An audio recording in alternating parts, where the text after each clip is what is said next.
পুরোটা সপ্তাহ জুড়েই আমরা অপেক্ষা করি কবে একটা ছুটির দিন আসবে আর আমরা দুজনে মিলে একটু আরামায়েশ করে সকালের নাস্তাটা করতে পারবো। আসসালামু আলাইকুম, আমার সাদামাটা ব্লগে আপনাদের সবাইকে স্বাগতম। আজ সকালে ঘুম থেকে উঠে প্রথমে আমি পানি খেয়ে নিয়েছি, আর প্রতিদিনই আমি ট্রাই করি সকালে ঘুম থেকে ওঠার পরে পানি খেয়ে নেওয়ার জন্য।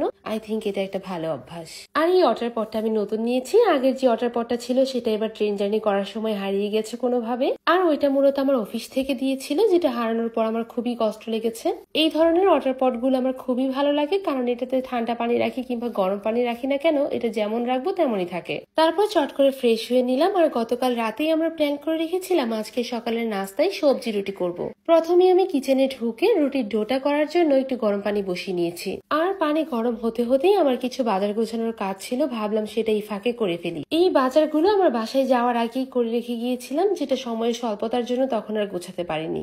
সো সেই সবগুলো পলিথিন থেকে বের করে এক এক করে গুছিয়ে রাখলাম। আর বাসা থেকে আসার সময় মরিচের গুঁড়ো, হলুদের গুঁড়ো এগুলো আমি নিয়ে এসেছি, যেগুলো একদমই অর্গানিক ওয়েতে করা।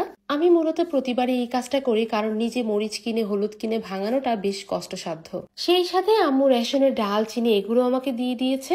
আমরা যতবারই বাসায় যাই না কেন ততবারই আম্মু আমাদের জন্য এগুলো জমিয়ে রাখে, আর আসার সময় সেগুলো দিয়ে দেয়। আর এই যে দেখেন, কাজ করার সময় আমার হাত থেকে কিছু না কিছু পড়বেই, মানে যেই কাজটা আমি 5 মিনিটে করতে পারবো সেটা করতে গিয়ে আমার 10 মিনিট লেগে যাবে। সো এই হলো আমার অবস্থা।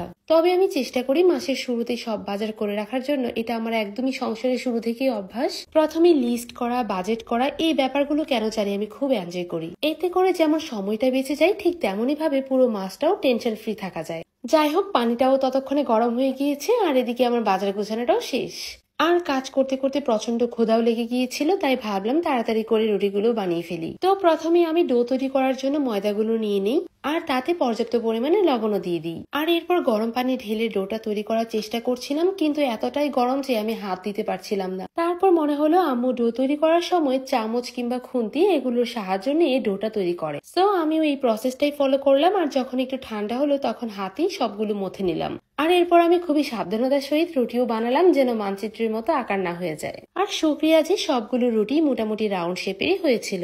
রুটি বানানো শেষ করে আমি কিচেনটা একটু অল্প করে পরিষ্কার করে নিয়েছি, কারণ রুটি বানানোর সময় কিচেনটা নর্মালি একটু বেশি অপরিষ্কার হয়। আর পরিষ্কার করার সময় দেখি যে অর্গানাইজার গুলোর নিচেও ময়লা চলে গিয়েছে, তাই সেগুলো সরিয়ে মুছে নিয়েছি। সবকিছু ক্লিন করা শেষ করে এরপর আমি ইসুপগুলোটাও বানিয়ে নিলাম খাওয়ার জন্য। এই ইসুপগুলোর ব্যাপারে কিন্তু প্রায় আমি অনেক ভিডিওতেই বলেছি যে এটা অ্যাসিডিটির জন্য খুবই আরামদায়ক। আর যেহেতু এই প্রবলেমটা আমার অনেক বেশি, তাই আমি রেগুলার খাওয়ারই ট্রাই করি। ওকে, এরপর আমি সবজিটা গরম করে নিয়েছি। এটা আমি গতকাল রাতেই রান্না করে রেখেছিলাম, আর এই সবজির রেসিপিটা কিন্তু আমি শিখেছি আমার আম্মুর থেকে। এইটা কিন্তু ভাতের সাথে খেতেও খুবই মজা। আর সবজিটা গরম করা শেষ করে একটা ডিমও ভেজে নিলাম। যাই হোক, ফাইনালি খুবই অল্প সময়ে সকালের নাস্তাটা আমি রেডি করতে পেরেছিলাম। আর এরপর ব্যালকনিতে বসে আমরা দুজনে মিলে নাস্তাটাও সেরে নিয়েছি। সো আজকের ভিডিওটা এই পর্যন্তই। সবাইকে ধৈর্য ধরে দেখার জন্য অনেক অনেক ধন্যবাদ।